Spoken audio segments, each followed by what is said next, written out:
Pada satu hari di bulan November 2003, seorang remaja lelaki masuk ke dalam sebuah balai polis di China dengan keadaan yang gelabah sangat. Keadaan dia masa tu bukan macam seseorang yang datang untuk buat laporan biasa. Macam dia bawa satu cerita yang memang meletup otak. Dia bagi tahu polis yang dia baru je melarikan diri daripada seorang lelaki. Mula-mula tu polis macam tak percaya. Betul ke budak ni? Tetapi selepas tu remaja tu menunjukkan kesan lebam dekat leher dia. Okey sah, budak ni bukan datang nak buat cerita. Pada awalnya polis just nak buat kerja diorang je. Diorang dengar laporan, ambil keterangan dan pergi periksa lokasi yang disebut oleh remaja tu. Sebab bagi polis pada masa tu, ini cuma siasatan rutin. Tak ada apa-apa yang nampak luar biasa. Tetapi bila polis sampai dekat rumah lelaki tu, apa yang diorang jumpa tu menunjukkan apa yang berlaku kepada remaja tu bukan satu kes terpencil. Di dalam rumah tu, polis menemui bukti yang membuka satu persoalan yang besar. Siapa sebenarnya lelaki ni? Dan macam mana sebuah rumah biasa boleh menjadi lokasi kepada salah satu kes pembunuhan bersiri paling meletup otak di China? Kes kali ni memang gila guys. Kalau korang dah ready, sediakan kuda bersiap-siap. Tenang, chill, let's roll.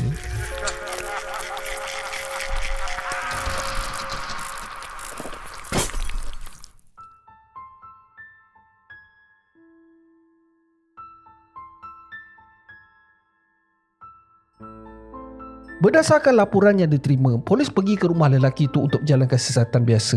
Tetapi semakin lama diorang berada dekat situ, semakin banyak bukti yang menunjukkan sesuatu yang mengerikan. Memang ada sesuatu berlaku dekat dalam rumah tu. Lebih penting, rumah tu mungkin dikaitkan dengan misteri kehilangan beberapa remaja lain sebelum tu. Daerah Henan memang sejak akhir-akhir tu dihantui dengan misteri kehilangan. Rata-ratanya adalah lelaki remaja ataupun lelaki muda. Kali terakhir mangsa semua dilihat adalah di cyber cafe, pawagam ataupun di arcade. Menurut saksi, mangsa dilihat keluar bersama seorang lelaki. Lepas tu terus hilang tanpa berita. Dan pada waktu itulah polis mula sedar. Ini bukan kes biasa-biasa dah ni. Dorang sebenarnya tengah berdepan dengan sesuatu yang lebih besar. Dan berdasarkan apa yang polis temui, benda ni bukan berlaku dalam masa sehari dua. Benda ni berlangsung selama bertahun-tahun guys. Dan kemungkinan besar jumlah mangsanya bukan kecil-kecil anak. Siapa sebenarnya pemilik rumah tu? Macam mana seorang remaja boleh berada dekat dalam rumah tu? Dan apa yang sebenarnya berlaku di sebalik pintu rumah usang? Selepas diselidik, rumah tu sebenarnya adalah milik seorang lelaki yang berumur 29 tahun yang bernama Huang Yong. Untuk faham kisah Huang Yong ni, kita kena kenal dulu siapa lelaki ni. Sebab bila kita dengar kes macam ni, satu soalan mesti muncul kat dalam kepala kita. Macam mana seseorang boleh sampai ke tahap macam ni? Adakah memang dari kecil dia dah memang menunjukkan tanda-tanda pelik? Masalahnya maklumat mengenai kehidupan awal Huang Yang ni agak terhad. Berbeza dengan sesetengah kes jenayah lain di negara barat. Selalunya dorang mempunyai rekod panjang mengenai zaman kanak-kanak, keluarga dan juga personaliti pelaku.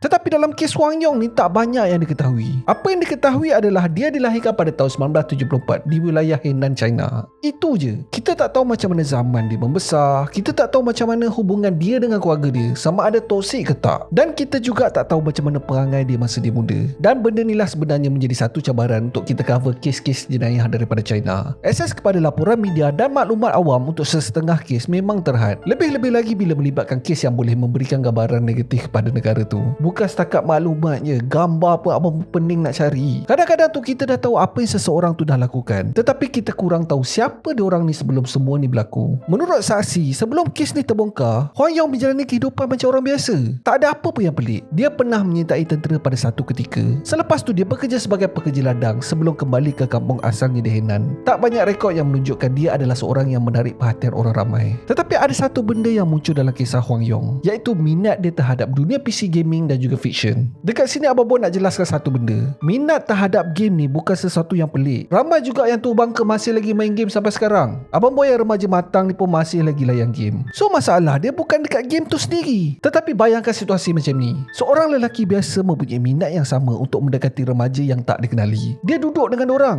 bersembang pasal game, bagi tip dan tunjuk macam mana cara nak kalahkan stage boss. Sekali imbas nampak macam seorang gamer otai yang membantu newbies. Macam seseorang yang lebih berpengalaman berkongsi ilmu dengan orang lain. Tak nampak ada red flag pun. Tetapi bila kita tengok semula dalam konteks kes Huang Yong ni, sebab bagi Huang Yong benda ni bukan lagi satu hobi. Dia menggunakan sesuatu yang remaja minat untuk membina satu hubungan. Dia membuatkan diri dia kelihatan seperti orang yang boleh dipercayai. Sebab untuk seseorang yang mahu mengawal orang lain, dia tak semestinya datang dalam bentuk ancaman. Kadang-kadang dia cuma perlu membuatkan seseorang tu rasa selesa terlebih dulu. Dan bila bangsa dah terleka, dekat situlah Huang Yong akan membuka ruang. Pada masa yang sama, minat Huang Yong terhadap dunia fiction juga memberi memberi sedikit gambaran tentang macam mana dia melihat diri dia sendiri. Dia tertarik dengan watak yang mempunyai misi, watak yang mempunyai peranan yang istimewa, watak yang mempunyai kawalan terhadap sesuatu keadaan. Salah satu filem yang dikatakan memberi inspirasi kepada Hwang Yong adalah Killer's Romance yang dibintangi oleh Simon Yam. Filem tu mengisahkan tentang seorang pembunuh upahan yang secara tak sengaja menjadi seorang hero. Tetapi pada masa tu, orang yang mengenali Hwang Yong tak nampak apa-apa yang pelik pun. Nak minat jadi pembunuh upahan ke, nak main game ke, lantak dia lah. Pada mata jiran, dia hanyalah seorang lelaki yang jinak, tak pernah pun buat hal dengan orang kampung. Even ada ketikanya dia membantu jiran-jiran lain sekiranya diorang memerlukan bantuan. Tetapi dalam kepala otak Hwang Yong,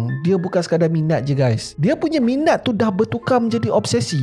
Hwang Yong bukan lagi sekadar seorang lelaki yang mempunyai minat terhadap game dan juga fiction, sebab dia menggunakan minat tu sebagai jalan untuk mengumpan mangsa-mangsa dia. Korang ingat tak tadi abang buat animation bila polis masuk ke dalam rumah Hwang Yong, diorang jumpa sesuatu yang buat kes ni berubah.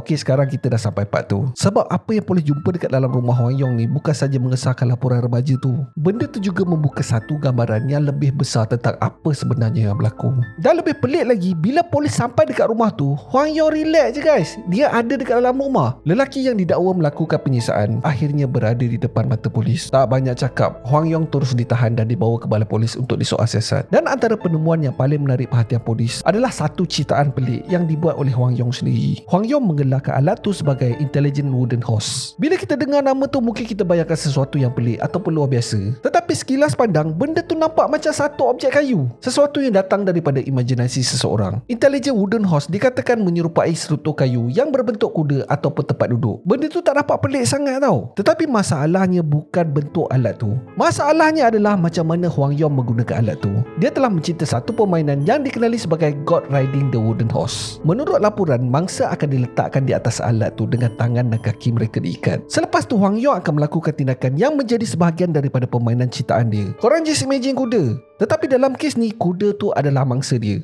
Cukup setakat tu. Selebihnya abang berserahkan dekat imajinasi korang. Dan melalui permainan ni lah, Hwang Yong membina satu situasi di mana dia menjadi pihak yang mempunyai kuasa dan juga kawalan. Dekat sinilah kita mula nampak satu corak. Permainan yang dia cipta bukan sekadar hiburan je. Benda ni menjadi sebahagian daripada cara dia melihat dunia. Bagi kebanyakan orang, game atau filem hanyalah hiburan. Kita boleh masuk ke dalam dunia fiction. Kita boleh bayangkan diri kita sebagai watak utama. Tetapi dalam kepala kita, kita masih tahu satu benda. Semua tu hanyalah rekaan. Tetapi dalam kes Hwang Yong ni, sepadan di antara fantasi dan juga realiti mula menjadi kabur. Dia bukan sekadar nak menikmati cerita je. Dia nak jadi sebahagian daripada cerita tu. Melalui permainan yang dia cipta, Hwang Yong meletakkan dirinya sebagai seseorang yang menentukan apa yang berlaku. Dia adalah pihak yang akan menentukan apa akan jadi. Dan di sinilah benda paling disturbing pasal kes ni. Mangsa bukan lagi dilihat sebagai manusia. Dorang dijadikan sebahagian daripada permainan Hwang Yong. Penemuan kat dalam rumah tu juga menunjukkan apa yang Hwang Yong ni buat bukan sesuatu yang spontan. Dia dah ada persediaan, ada corak dan ada sistem yang dibina sendiri. Selepas polis menyiasat rumah Hwang Yong, satu benda je yang semakin jelas. Hwang Yong bukan kali pertama melakukan benda-benda macam ni. Berdasarkan siasatan, dia dipercayai mula melakukan jenayahnya sekitar September 2001. Ini bermakna selama 2 tahun tau. Dan semua ni berlaku tanpa diketahui oleh orang sekeliling. Dalam tempoh tu, beberapa remaja lelaki dan pemuda dilaporkan hilang. Dan pada masa tu pula, kehilangan diorang ni dilihat sebagai kes yang berasingan. So siasatan pun berasingan. Tak ada siapa sangka yang beberapa kehilangan tu mempunyai kaitan dengan lelaki yang sama. Tapi bila polis mula menyusun semua maklumat yang ada,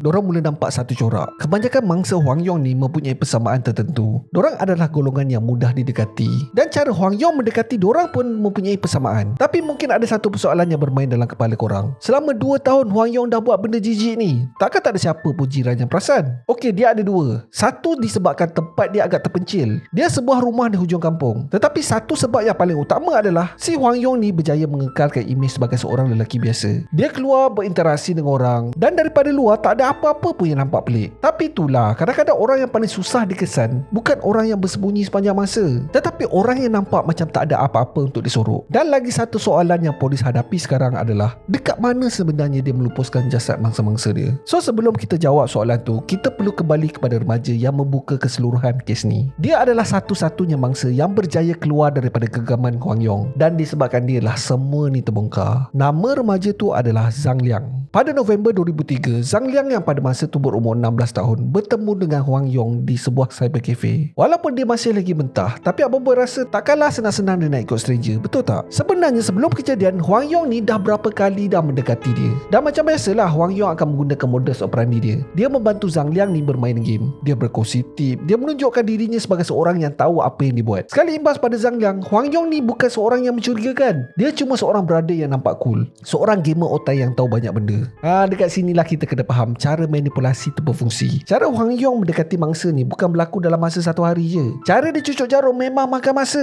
Menurut laporan, bila mangsa dah start percaya, Huang Yong akan menggunakan beberapa cara untuk mengumpan mangsa dia. Dia akan menawarkan pekerjaan lah, offer nak belanja makan lah, dan macam-macam lagi lah. Bagi remaja yang masih muda dan belum ada banyak duit, benda macam ni boleh menjadi sesuatu yang menarik perhatian. Even bila mangsa dah sampai ke rumah Huang Yong pun, dia tak terus bertindak secara terburu-buru tau. Huang Yong masih lagi cuba mengekalkan kawalan. Menurut laporan, Huang Yong akan menawarkan minuman yang mengandungi bahan yang menyebabkan mangsa hilang sedar. Dan bila mangsa dah tak sedarkan diri, pada masa itulah permainan Huang Yong bermula. Dan benda inilah yang berlaku pada Zhang Liang. Masa Zhang Liang sedar tu, dia dah tak boleh nak buat apa dah guys. Tangan dengan kaki dia diikat. Dia telah diletakkan di atas alat yang pelik. Sekarang ni dia tak boleh nak bergerak dah. Dan dekat atas alat pelik tu, Zhang Liang diseksa selama berjam-jam. Selama berhari-hari, loji kubahan Zhang Liang telah menjadi sasaran. Korang nak tahu tak benda ni berlangsung berapa lama? Zhang Liang telah dikurung selama 4 hari geng. Dalam kepala otak Zhang Liang pada masa tu hanya ada satu je. Dia perlu cari jalan untuk keluar. Kalau tak, mungkin nyawanya akan melayang. Tetapi Zhang Liang ni pandai. Dia memilih untuk tak melawan. Sebaliknya dia cuba menggunakan satu benda yang masih dia ada, iaitu komunikasi. Dia ikut je kemahuan Huang Yong. Dan yang gilanya, dia buat-buat macam diri dia suka diperlakukan macam binatang. Tetapi dalam pada masa yang sama, dia cuba memujuk Huang Yong. Zhang Liang berjanji, kalau dia dilepaskan, dia akan menjadi teman Huang Yong dan akan menjaganya sampai dia tua. Dia juga berjanji yang dia tak akan bagi tahu pada siapa-siapa pun tentang apa yang berlaku. Ini adalah rahsia diorang berdua. Dan yang peliknya, Huang Yong percaya geng. Tak cukup dengan tu, Huang Yong even bagi duit belanja kepada Zhang Liang untuk dijadikan tambang perjalanan. Pada masa tu, Huang Yong yakin yang dia masih lagi mempunyai kawalan sepenuhnya. Pada pandangan dia, Zhang Liang hanyalah seorang anak ikan yang berjaya dikawal. Tapi las-las kena lipat juga. Selepas keluar daripada rumah tu, Zhang Liang memilih untuk tak mendiamkan diri. Sebab fikir balik, kau dah buat macam-macam dekat aku kot. Ingat aku nak simpan rahsia macam tu je ke? Dah lah hidup aku porak-peranda selama 4 hari. Dah lah pedih masa nak berjalan. Duit tambah pun kau bagi aku RM10 je. Memang tak lah cerita dia. Tak banyak cakap, Zhang Liang terus pergi ke balai polis dan melaporkan apa yang berlaku. Dan laporan inilah yang akhirnya membawa polis kepada rahsia yang selama ni tersembunyi. Semasa siasatan dijalankan, Zhang Liang turut mendedahkan satu ayat daripada Huang Yong yang menunjukkan macam mana lelaki tu lihat mangsa-mangsa dia. Menurut keterangan Zhang Liang, Huang Yong berkata, aku dah bunuh sekurang-kurangnya 25 orang. Kau adalah orang yang ke-26. Ayat tu sebenarnya penting untuk kita melihat cara pemikiran Huang Yong. Huang Yong sebenarnya tak lagi melihat mangsa sebagai manusia dah. Dia tak sebut nama, dia tak sebut pasal kisah hidup orang. Dia hanya menggantikan mangsa dengan nombor. Sepanjang cerita ni kita dah tengok apa yang Huang Yong dah lakukan. Macam mana cara dia mendekati mangsa, macam mana cara dia membina kepercayaan, dan macam mana satu laporan daripada Zhang Liang akhirnya membuka semua rahsia yang selama ni tersembunyi. Tetapi selepas kita tahu semua ni, ada satu persoalan yang masih tinggal. Macam mana Huang Yong melihat diri dia sendiri? Salah satu benda yang menarik pasal kes ni adalah minat Huang Yong terhadap dunia fiksyen. Menurut laporan, Huang Yong mempunyai fantasi untuk menjadi seorang perisik ataupun pembunuh upahan. Minat terhadap watak spy ataupun assassin bukan sesuatu yang pelik pun. Abang Boy sendiri minat game Assassin's Creed. Tetapi masalahnya bukan pasal minat tu. Masalahnya muncul bila seseorang mula cuba membawa elemen daripada dunia fantasi kepada dunia sebenar. Dan dalam kes Huang Yong ni, kita mula nampak beberapa corak yang menarik perhatian. Berdasarkan tindakan dan kenyataan yang direkodkan, kita boleh nampak macam mana dia mungkin membina satu gambaran tertentu tentang dirinya sendiri. Semasa sesi soal siasat, Huang Yong dilaporkan bagi tahu penyiasat tu kenapa dia memilih mangsa yang muda. Menurut kenyataannya, menamatkan nyawa wanita dan juga kanak-kanak perempuan akan membuatkan dia melihat dirinya menjadi kurang hero. Dia juga dikatakan tak memilih lelaki yang lebih berusia kerana menganggap diorang ni lebih susah untuk dikencing. Dan daripada situlah kita boleh lihat macam mana Huang Yong ni tak memilih mangsa secara random. Dia ada rules dia sendiri. Dia mencipta alasan sendiri dan dia meletakkan diri dia sebagai watak utama dalam cerita yang dibina. Okey, sekarang ni kita kembali kepada satu benda yang kita bincang sebelum ni, iaitu Intelligent Wooden Horse. Pada awalnya, alat ni mungkin nampak macam satu objek pelik yang polis temui. Tetapi bila kita lihat melalui perspektif cara Huang Yong ni berfikir, alat tu mungkin lebih daripada sekadar objek. Benda tu sangat sangat-sangat penting dalam permainan yang dicipta. Kalau kita gabungkan dengan fantasi yang dia nak menjadi watak spy ataupun assassin tu, kita boleh dapat satu kemungkinan. Mungkin dalam kepala otak Hwang Yong, dia melihat dirinya sebagai seorang yang sedang menjalani satu misi. Dan misi dia sebagai seorang spy adalah untuk mendapatkan satu maklumat rahsia daripada musuh. Dan alat intelijen Wooden House tu lah yang dijadikan alat penyiasatan musuh dia. Pada masa ni, mangsa bukan lagi dilihat sebagai manusia biasa. Dorang dah berubah menjadi watak NPC yang boleh dilupuskan bila-bila masa je. Sekali lagi, ini adalah berdasarkan corak yang kita lihat dalam kes ni, bukan fakta mutlak tentang apa yang berlaku dalam fikiran Hwang Yong. Dan di sinilah kita nampak macam mana fantasi dan realiti mula bercampur. Bagi kebanyakan orang, game dan filem hanyalah hiburan. Kita tahu bila cerita tu tamat, kita kembali ke dunia sebenar. Tapi dalam kes Hwang Yong ni, dia membawa elemen daripada dunia fiction ke dalam cara dia melihat orang lain. Benda yang paling gila bukan sekadar apa yang dia lakukan, tapi macam mana dia mengubah seorang manusia sebenar menjadi sebahagian daripada cerita yang hanya wujud dalam kepala otak dia. Dan kita boleh nampak benda ni melalui satu ayat yang dia pernah kata dekat Zhang Liang. Aku dah bunuh sekurang-kurangnya 25 orang. Bagi kebanyakan manusia, kehilangan satu nyawa adalah sesuatu yang besar. Mangsa tu ada nama, ada keluarga, dan dia ada life dia sendiri. Tetapi bagi Hwang Yong, mangsa dah berubah menjadi nombor. Nama diorang hilang, cerita hidup diorang hilang. Yang tinggal hanyalah kiraan dalam permainan yang dibina sendiri. Selain daripada tu, Hwang Yong juga dilaporkan menyimpan barang daripada mangsa sebagai souvenir. Dalam kebanyakan kes pembunuh bersiri, tindakan menyimpan barang mangsa selalu dikaitkan dengan keinginan untuk menyimpan simbol daripada perbuatan diorang. Sebuah trofi yang akan dikenang. Mangsa bukan lagi dilihat sebagai individu, tetapi sesuatu yang dikaitkan dengan pengalaman dan dunia yang pelakon ni bina dalam fikiran dia. Dalam pada masa yang sama, pelakon tunjukkan kepada dunia luar dia adalah manusia normal. Dia ada kerja, dia ada minat dia sendiri, dan dia menolong jiran-jiran macam orang biasa. Dan percaya atau tak, corak macam ni bukan muncul dalam kes Hwang Yong je.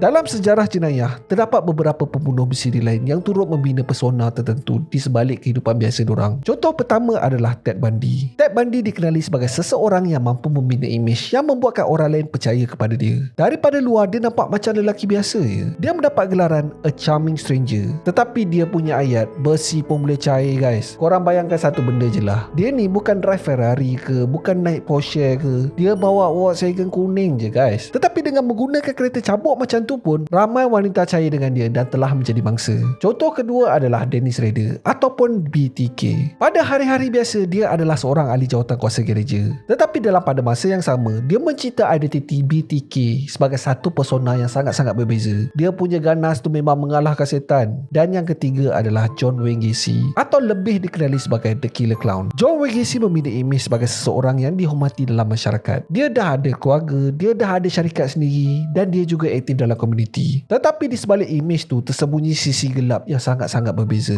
Dan mungkin itulah benda paling creepy mengenai Hwang Yong. Bukan sekadar apa yang dia lakukan, tetapi macam mana dia mencipta satu cerita tentang diri dia sendiri. Dan dalam cerita tu, dia adalah watak utama. Mangsa-mangsa dia pula adalah watak NPC yang tak ada nilai. Dorang hanyalah sebahagian daripada permainan. Selepas Hwang Yong ditangkap, polis mula menjalankan pemeriksaan di setiap ceruk rumah dia. Polis telah berjaya temui tulang temulang di kawasan laman dan di bawah rumah Hwang Yong sendiri. Selepas dihantar ke makmal bedah siasat, forensik telah berjaya membuat kesimpulan yang semua penemuan tu adalah daripada 17 orang mangsa. Semuanya lelaki. Ingatkan dah settle lah. Rupanya ada lagi geng. Sebulan selepas tu, disebabkan rasa tak puas hati, ahli keluarga mangsa yang masih hilang menjalankan sendiri aktiviti penggalian. Hasilnya 2 lagi jasad ditemui di kawasan berhampiran. Tetapi sayangnya sampai ke hari ni hanya sebilangan kecil je yang berjaya dikenal pasti. Tetapi jumlah sebenar mangsa Hwang Yong ni masih lagi menjadi persoalan. Semasa soal siasat, Hwang Yong sendiri mengaku yang dia telah menamatkan nyawa sekurang-kurangnya 25 orang. Tetapi jumlah yang berjaya dibuktikan dalam pembicaraan hanyalah 17 mangsa je. Perbezaan di antara kedua angka ni menunjukkan satu benda. Walaupun polis berjaya membongkarkan sebahagian besar jenayah Hwang Yong, masih ada persoalan mengenai apa sebenarnya berlaku di sepanjang tempoh tu. Adakah mangsa dia 17 orang atau 26 orang, ataupun angka tu sebenarnya lebih besar? Pada hari pembicaraan, Hwang Yong masuk ke pekarangan mahkamah dalam keadaan tenang je geng. Tapi nak tahu tak benda yang paling sakit hati? Hwang Yong dikatakan memberi senyuman sinis kepada ahli keluarga mangsa yang tengah bersedih. Pergilah lah weh. Kalau abang buat apa, rasanya dah terbalik meja dah. Mamat gila ni boleh senyum-senyum lah pula. Pendek kata, pembicaraan kes ni dah macam sirkus dah. Dengan keluarga yang mengamuk lagi, dengan wartawan yang penuh dekat pekarangan mahkamah. Gila memang chaos guys. Dia punya chaos tu sampai ke hakim terpaksa berhentikan sementara pembicaraan tu. So dipendekkan cerita, Hwang Yong akhirnya disabitkan ke atas pembunuhan 17 orang mangsa. Dia telah didapati bersalah dan dijatuhkan hukuman mati. Dan hukuman tu telah dilaksanakan pada tahun 2003. Tetapi walaupun kes ni dah berakhir di mahkamah, bagi keluarga mangsa, benda-benda macam ni bukan senang untuk diorang lupakan. Dan sepanjang episod ni, kita bukan sekadar melihat macam mana seorang pembunuh ditangkap. Kita dapat melihat macam mana seseorang telah membina satu satu naratif dalam kepala sendiri sehingga manusia lain dianggap sebagai sebahagian daripada permainan. Manusia lain tak ada nilai. Dan bagi Hwang Yong, mangsa berubah menjadi nombor. Dan mungkin itulah benda yang paling tak masuk akal dalam kes ni. Sebab bila seseorang mula berhenti melihat manusia sebagai manusia, di situlah batas di antara fantasi dan realiti mula kabur. Kes Hwang Yong mungkin dah berakhir hampir 2 dekad yang lalu. Tapi cara dia membina dunia dekat dalam kepala dia masih lagi menjadi benda yang sukar untuk difahami. Dia bukan sekadar melakukan pembunuhan. Dia ada persona yang disimpan daripada tatapan umum. Dia mencipta satu identiti, satu permainan. Dan sekiranya mangsa terperangkap dalam dunia tu, satu-satunya jalan keluar adalah mati. Kalau korang nak tengok macam mana pembunuh lain membina personality diorang, Abang Boy pernah cover kes Ted Bundy, BTK dan John Wayne Gacy. Setiap kes mempunyai cerita yang berbeza, tetapi ada satu persamaan. Diorang semua menunjukkan macam mana seseorang boleh menyembunyikan sisi gelap diorang di sebalik imej yang orang lain percaya. Satu badan, dua personality. Link dia Abang Boy akan pin di ruang komen. Seperti biasa, Abang Boy nak dengar pendapat korang pula. Korang ada tak persona yang korang cerita? Kalau Abang Boy, persona Abang Boy adalah seorang detektif yang selalu lepak dekat mamak. Selalu excited nak menceritakan benda-benda pelik dekat korang. Sebab bagi Abang Boy, benda yang paling menarik pasal kes-kes macam ni bukan sebab apa yang berlaku tau, tetapi kenapa manusia boleh jadi sampai macam tu. Kalau korang pula macam mana? Kasih komen dekat bawah. So that's it for today guys. Terima kasih sebab tengok video Abang Boy ni sampai habis. Kalau korang suka dengan video ni, Abang Boy sangat-sangat appreciate kalau korang boleh belanja Abang Boy satu like, dan mungkin juga korang boleh consider to subscribe dan tekan bell notification button tu supaya tak terlepas video Abang Boy yang akan datang. So akhir kata, jangan nakal-nakal, be awesome, stay creepy. Assalamualaikum.